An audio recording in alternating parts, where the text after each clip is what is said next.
공무원 시험에 대해서 아셔야 될 부분들, 좀 바뀐 부분, 합격에 영향을 미칠 수 있는 변화. 독자 여러분 안녕하세요. 호사서입니다. 1월이 벌써 지나가고 2월도 중순을 지난 시점에서 이 영상을 찍고 있는데, 여러분들은 연초에 어떤 계획을 세우셨나요? 제 주변에는 퇴사랑 이직각을 세우는 친구들이 좀 많던데, 많이 찾아보는 후보군 중에 하나가 공무원도 있었습니다. 공무원이 되려면 필수적으로 봐야 하는 게 공무원 시험인데, 2023년에 치러지는 공무원 시험은 어떻게 치러지는지 이 영상 하나로 정리를 해보도록 하시죠. 이번 영상에서는 9급을 기준으로 다룰 거고요. 경찰 공무원이나 소방 공무원과 같은 직렬은 제외하도록 하겠습니다. 그냥 일반 행정 정도로 봐주시면 될 것 같아요. 첫 번째는 독자님들께서 소속되고자 하는 주체에 따라서 시험이 다르다는 겁니다. 쉽게 말하자면 국가직 시험과 지방직 시험이 다릅니다. 그리고 지방직은 지방직과 지방교육청으로 나뉘어지고요. 지방직과 국가직은 시험 일자가 다릅니다. 서로 시험 날짜가 다르기 때문에 국가직에도 시험을 응시를 하고 지방직에도 시험을 응시를 할 수 있습니다. 하지만 지방직과 교육청은 시험 일자가 같습니다. 그렇기 때문에 동시에 시험을 보는 게 불가능하겠죠. 지방직을 보신다고 했을 때 가장 대표적인 직렬이 일반행정이고, 교육청을 본다고 했을 때 가장 대표적인 직렬이 교육행정인데, 둘 중에 하나를 선택을 하셔야 되는 입장이신 거예요. 일반행정이라고 했을 때에는 우리가 주민자치센터라던가 구청, 시청 같은 곳에서 근무를 하시는 분들이고, 교육행정이라고 했을 때에는 교육청이라던가 교육지원청 아니면 학교행정실 등에서 근무를 하게 됩니다. 지방직과 교육청의 차이에 대해서는 영상 우측 상단에 나와 있는 영상에서 좀 더 디테일하게 다뤄보도록 하고요. 명심하셔야 될 거는 지방직과 국가직은 시험이 다르기 때문에 둘 다 응시를 할 수 있는데, 지방직과 교육청은 시험 일자가 같기 때문에 둘 중에 하나밖에 못 본다 정도만 아시면 될 것 같아요.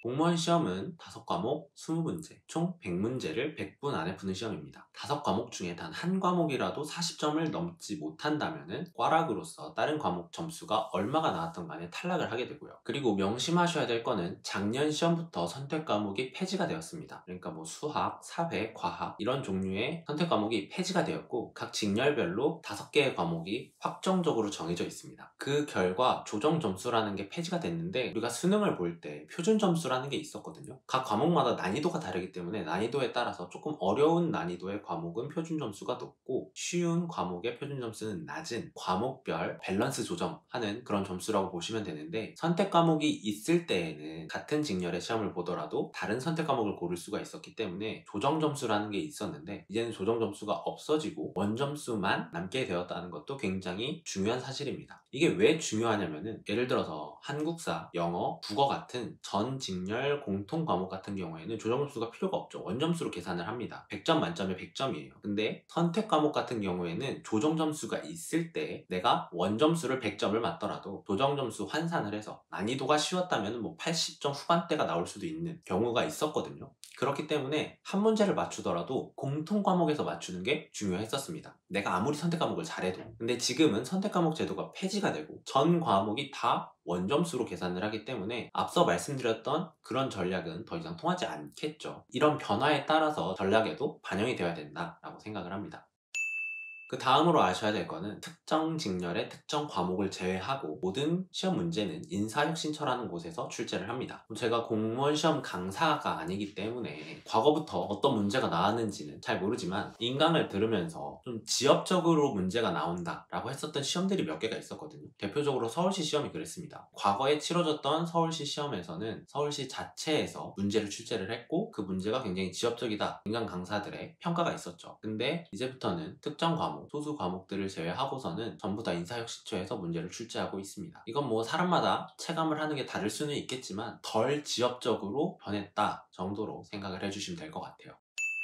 그 다음으로 여러분들이 아셔야 되는 게 덜 뽑는다는 겁니다. 올해는 많이 뽑지 않아요. 그리고 앞으로도 왠지 많이 안 뽑을 것 같은 추세입니다. 사실 이유가 어찌됐든 간에 우리한테는 TO가 몇 개가 나냐가 중요한 거니까, 전보다는 좀 합격 커트라인이 높아질 수 있겠죠. 커말과 워드로 받을 수 있는 가산점이 사라졌다는 겁니다. 2021년부터 사라졌는데 직렬별 가산점으로 대체가 되는 것 같더라고요. 그러니까 공통적으로 적용되던 기존의 가산점들은 사라지게 되었습니다. 아직 남아있는 걸로는 변호사 막 이런 게 있는데, 제 생각에는 공무원 시험에 합격하는 것보다 변호사 자격증을 취득하는 게 좀 더 어렵다고 생각을 해서.